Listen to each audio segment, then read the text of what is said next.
I'm Evan Atwood, and Fandom Workshop is here at Santa Rosa ToyCon.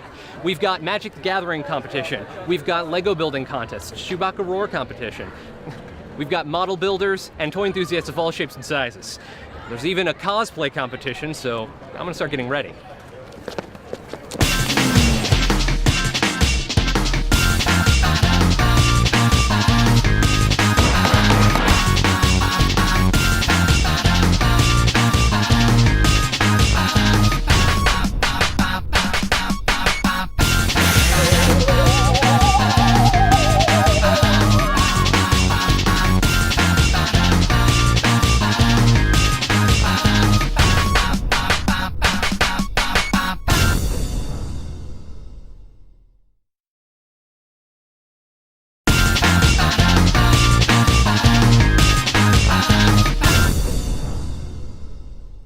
ToyCon, held annually at the Sonoma County Fairgrounds in Santa Rosa, California. More attendees, more vendors, more creators, and special guests have allowed this year's ToyCon to more than double in size since its debut last year. It's the first of its kind in the Northern Bay Area, and the sprawling mass of fans in the North Bay are overjoyed to finally have a convention to call their own. Who doesn't love toys, comics, and games? I know I do, and you will too. I'm here with Randy from Devouring Studios. Now, Randy, you make dice bags. Yes, I do. Why? There's really nobody else that does, and I like to sew and make little monsters. They are adorable. Also, I'm a huge fan of the Dark Crystal and the little Fezgig character. His little terrifying jaws. Yes. Now, how long have you been making dice bags? The bag's about 2 years. Sewing since about I was 13 or so. Wonderful. Now, when you started sewing, what got you into sewing? I'm a huge nerd. Obviously, I like to cosplay. I can tell. You are a Sith. Currently a Sith, yes. I'm an Aquaman. Where do we go from here? Well, you sort of stand for everything I don't right now, so maybe we'll do dice and... Excellent point. I won't be meeting the parents anytime soon. No. I had to destroy them so I could become the true master. Papa?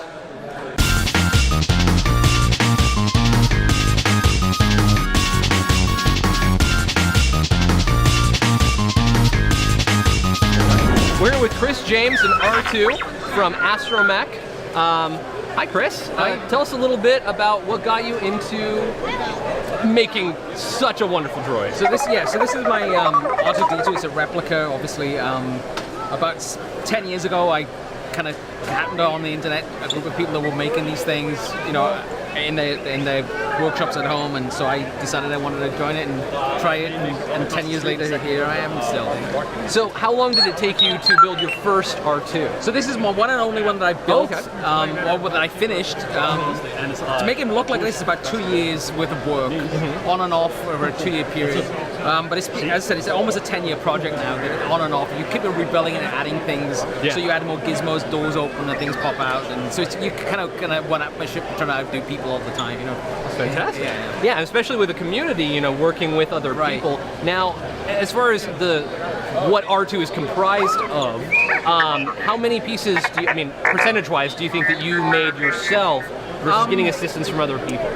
I think about half of it is, because a lot of it's built on machines, so it's CNC machines. So some of the things I've done myself, and other things I've actually had to, you know, fabricated. Yeah. So but everything I've had to hand touch everything that's in him. Oh, it's wonderful. Yeah. So he's your one and only R2 right now. Yeah. Oh my God. But there's a whole family locally. So you know, back in 2007 there was me and one other guy, and we go to Maker Fair every year. I'm not sure if you. I have not. Maker Fair is this wonderful thing, and but every year we go, we pick up at least one more person. We'll go, I'm going to do that, and next year invariably they show up. So we have about 12, 15. And the group just gets bigger and bigger. Yeah, and that's just local, but around the world there's hundreds and hundreds of people doing this all over the world. And they're all affiliated with Astromech.net? It's Astromech.net is the main site. So that's not me, that's just our group. Yeah. It's a national, international group. Oh, yeah, it's wonderful. Yeah. I mean, just some of the work you guys are showing out here is fantastic. And thank you. And R2, it's been an absolute pleasure. I know.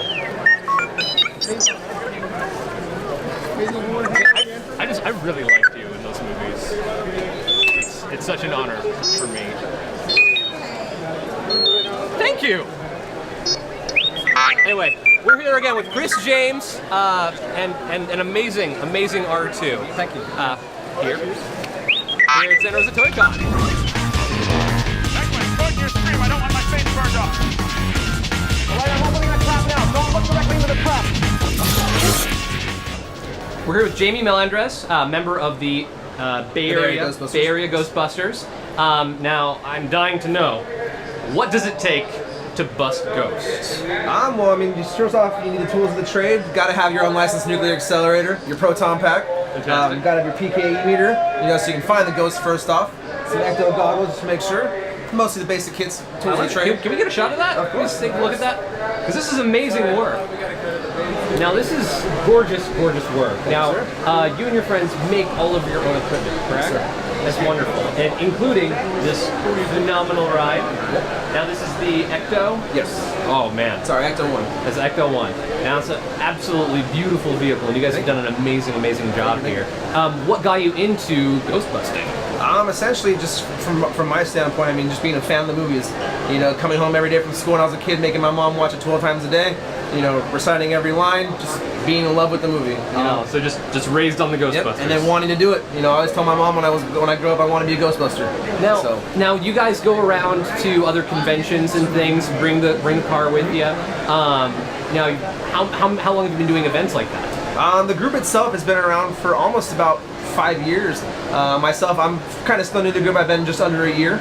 But yeah, we go to various Comic-Cons, festivals. We do Free Comic Book Day, Big Wow down at the Convention Center in San Jose. We do Comic-Con, WonderCon. So yeah, we hit all the various comic conventions. That was phenomenal. And hey, if I ever have any issues with ghosts, I will know who to call. You know who to call, sir. All right, thank you. You're watching Fandom Workshop. Stay tuned. Don't go away.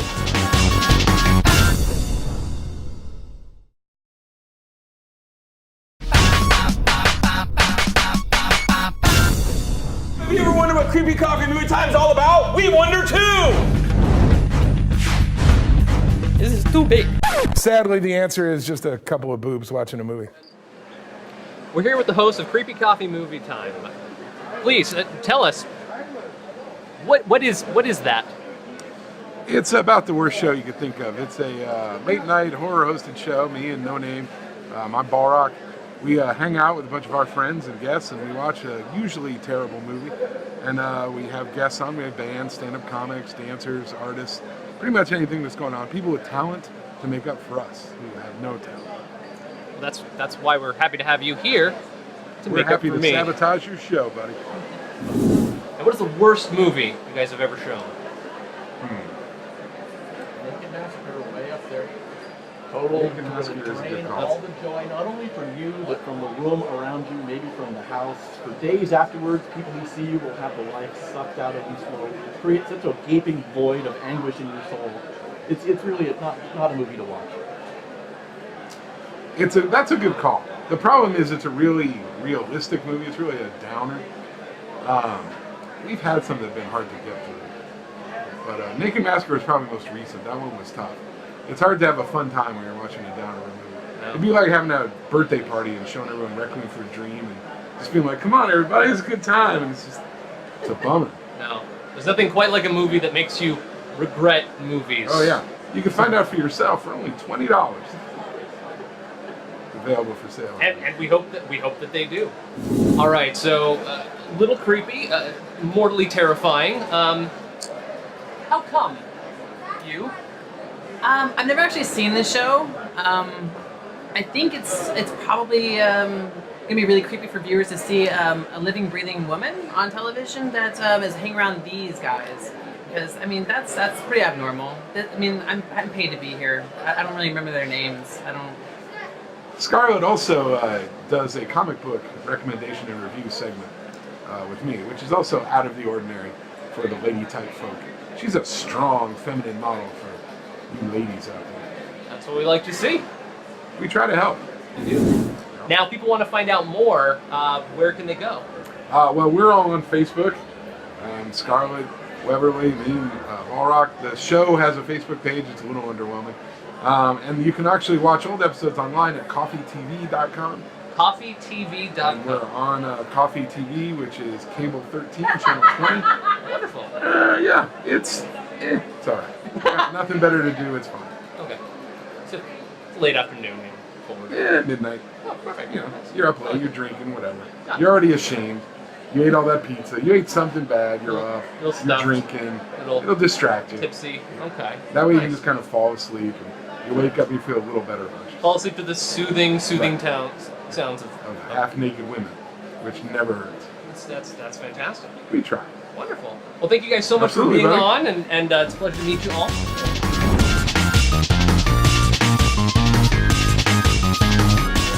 I'm here with Kurt Strubeck, an amazing sculptor here working all day feverishly here at Santa Rosa ToyCon. Now, you started Slimer here earlier this morning. Yeah, 9 a.m. 9 a.m. So that took you how long? How long are we at now? I don't know what time it is actually. Yeah, I don't know. It's like 5 hours maybe. That's about a 5-hour Yeah, project. yeah. Out of nothing but just a lump of clay. Just a pipe. You have made art, Well, thank you. and it's beautiful. And then so you've made all the other things we see here as well. Yeah, for sure. Okay. Wow. How long have you been sculpting? Sculpting about 6 years. Okay. You know, I was always into art, like comic book art and stuff like that. I could never get the three-dimensional feel that I wanted to, you know, through like dynamic shade and stuff. Always looked flat. Yeah. So, you know, I just decided one day to try sculpture, and ever since then I've never looked back. You know. That's wonderful. Yeah. And what would you say is probably your favorite project you've ever worked on? It kind of goes with the time, you know, like right now it's the Skeksis because I just finished him, so... That's a gorgeous Skeksis. Thank you. I was curious, what are those eyes made out of? Those are dental acrylic. I make those, hand make those, yeah, out of everything you see. I make the eyes, like everything I make. I don't buy any of that stuff, you So it's know? all handmade. Yeah, like every striation in that eye was painted by me, you know? Just, That's beautiful. yeah. Wonderful. You know? Now, has there been any project specifically that has been exceptionally difficult for you? I mean, you're obviously an accomplished artist. What gives you trouble? I like horror movies and stuff like that. So there was a project that I was asked to do where it was Christmas elves. And it was difficult for me just because no matter what, they just kind of look like menacing, like, you know? Or it was like, so that was a little troublesome. Maybe your personal style didn't really work with that project Not as so easily. much, but you do have to put that aside, you know what I mean? Yeah. Like it was like the first try, the second try, I was like, this is a little shaky, but third and fourth, it started to get into that children's book kind of vibe, you know? And ultimately, you found solace in your finished product. Yeah, you know, I mean, pulling from different references too. Like as a kid, I was a huge like Rankin Bass fan, you know, of like Hermie and those kind of things. So drawing back on that instead of the horror kind of stuff, and you know. Wonderful. Yeah. So you draw a lot of your reference from just your personal experience and things you like throughout your life. Yeah. I think it makes the art more personal, you know. I mean, that's what you have to live on pretty much. So, you That's know, wonderful. I think it's what gives someone like their style too. I think some of the schools or something like that like crank out a lot of the kind of like similar taught people, their art starts to look the same. So I think it's someone that starts on their own kind of and just like lives that life. I think that's kind of what gives it style. You have definitely created some amazing work that is definitely you, and I am personally flabbergasted and overly impressed. Thanks, This is man. phenomenal. Oh, thank you so much. His eyes.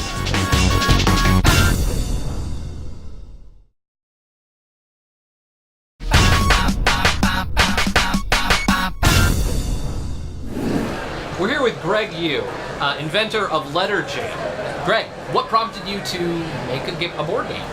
I was driving in my car 10 years ago, and it just came in my head, and I decided I got to turn this into miniature cars for everyone to have fun.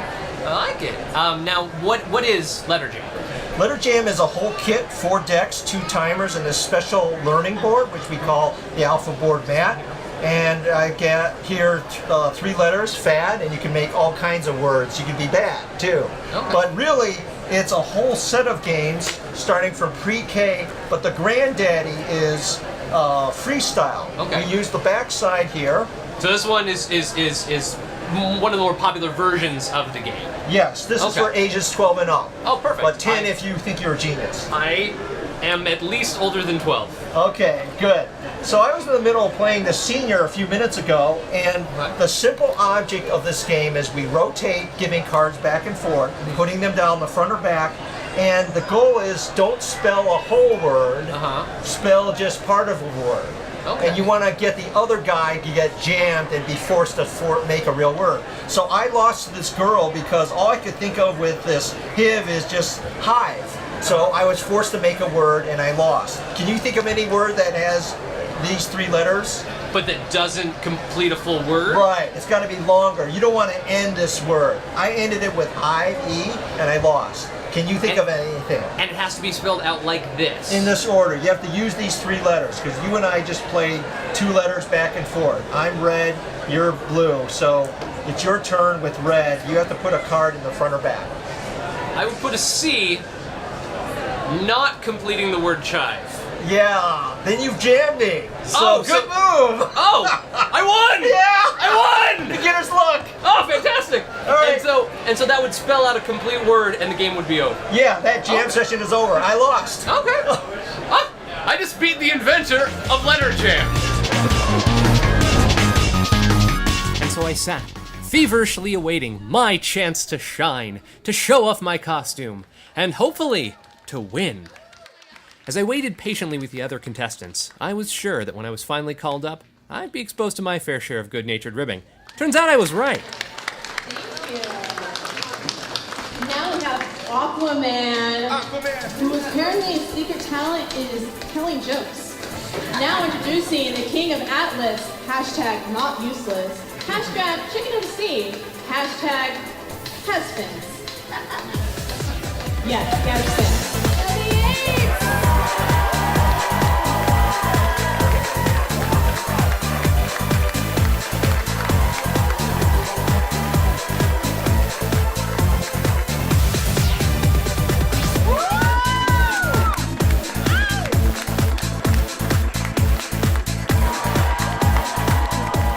And to my excitement, I won the Best Humor Award in a costume contest. We're finishing up here at Santa Rosa ToyCon. It's been an amazing day. I beat somebody at a game by not spelling the word chive, and that's something we can all cherish. Now, I'm gonna go find a large body of water and save a whale. Until next time.